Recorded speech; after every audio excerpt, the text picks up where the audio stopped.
Hello and welcome to the Faces podcast. I'm joined today by Nigel, my colleague at Faces, and also Abderrahmane, who has joined us from Discover Islam.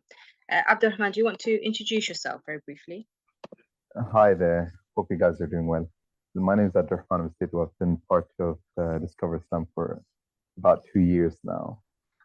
I've joined them as a volunteer to help out at the center, and then found my role fits as a refugee translator and coordinator with them at the center. My purpose was just to help out in the community, and then somehow we found ourselves with the dire need in the community for people that speak Arabic from the refugees that a lot of the organizations couldn't tailor to, couldn't help appropriately. So it fits like a glove. So it's a good thing. Alhamdulillah. That's great, and that's a really kind of big thing that you've started with as well, is the need for translation. What are some of the benefits that being able to translate and understand each other in a in an easier way, rather than us maybe using Google Translate or kind of just breaking apart conversation? What are some of the benefits you found in supporting people through that direct conversation, being able to speak the language? The main thing that I've seen, to be honest, from my experiences with them, is that they find comfort in it when they speak to someone that speaks their language.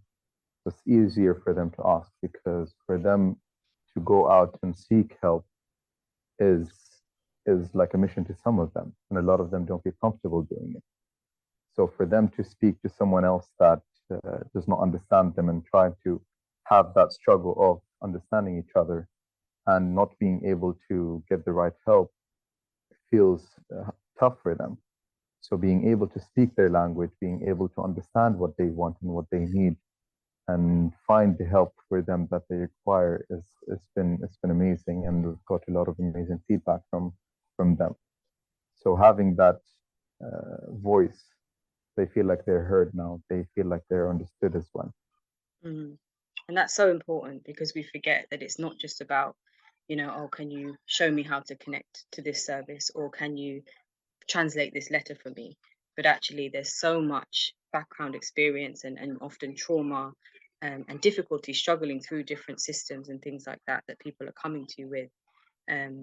So being able to Definitely. break down that barrier of language, I can just speak in my language and be understood, rather than really have to work that extra hard to just Mhm. be understood, Mhm. is so invaluable. um Definitely, because a lot of them, one of the main things that we're able to help them with is that they were able to speak.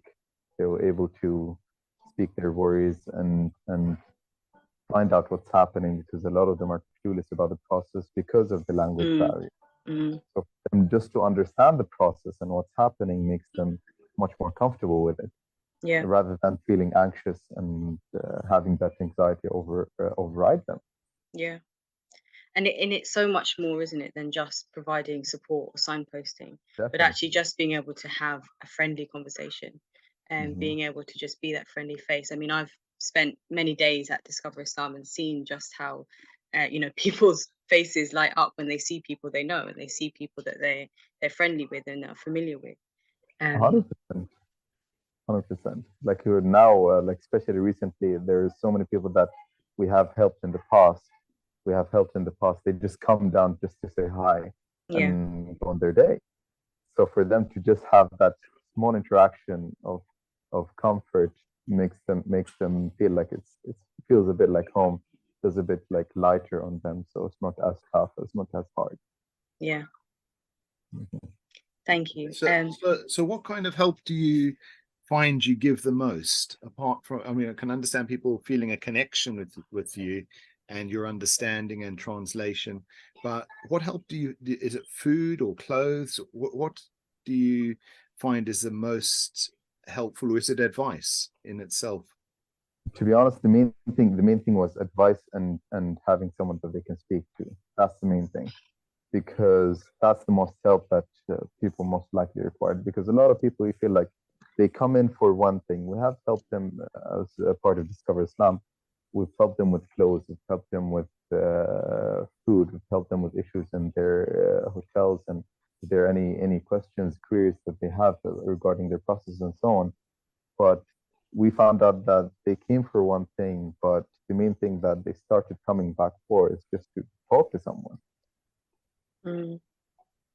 Yeah, that's great, because that connection must be so important when you move countries. I've moved countries a number of times myself, and actually that sense of community and sense of people is so valuable. And so, you know, that's a very valuable thing. Yeah. 100%, 100%. Where does faith, belief, religion kind of fall into this? 'Cause obviously, we're talking about Discover Islam. You know, Islam is in the name.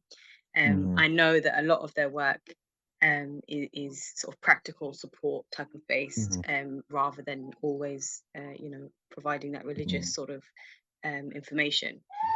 But what's your experience with this with the refugee community of how often kind of support, you know, that is based around faith and religion is looked for? Well, based on our experiences of what happened in the conversations that go into the center, faith isn't the central part of the conversation most of the time. Like 90% of the time, it's just that people just want to speak about their experiences and want to know. Like we've developed connections with people from so many different backgrounds, Christians, Muslims alike, plenty of other religions. So it's not just. Although, to be honest, like it's having it in the name makes it feel like only Muslims come.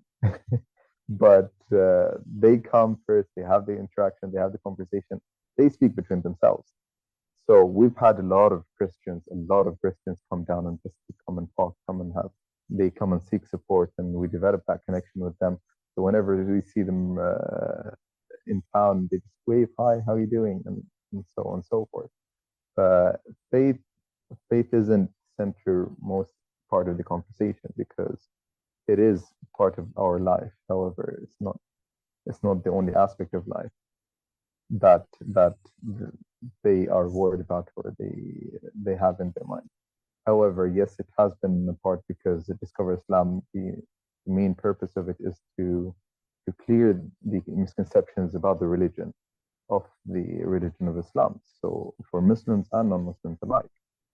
So some of them come with just faith-related things. For example, they come asking for prayer mats, some Qur'ans for them to read, and so on.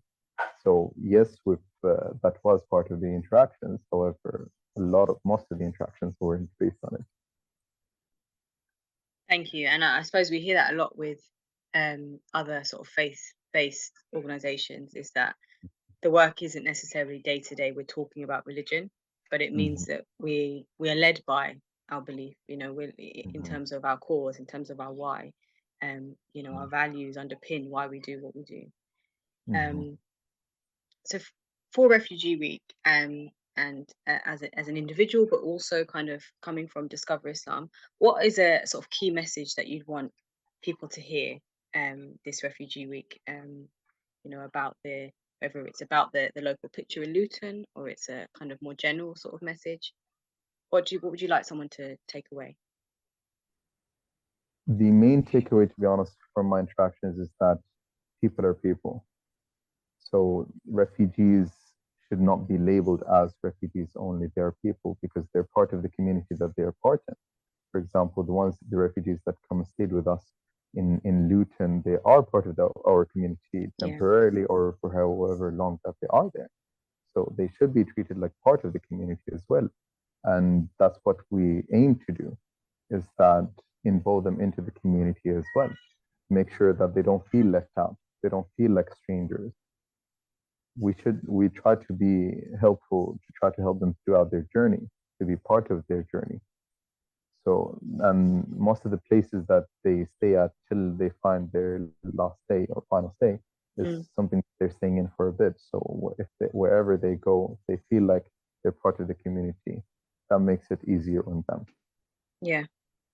And that there's such a balance, isn't there, sometimes between, like you said, viewing people as people and something is just accessible to everyone and just treating people as part of the community, but also knowing that we do need to tailor some kinds of support and some activities for specific groups of people.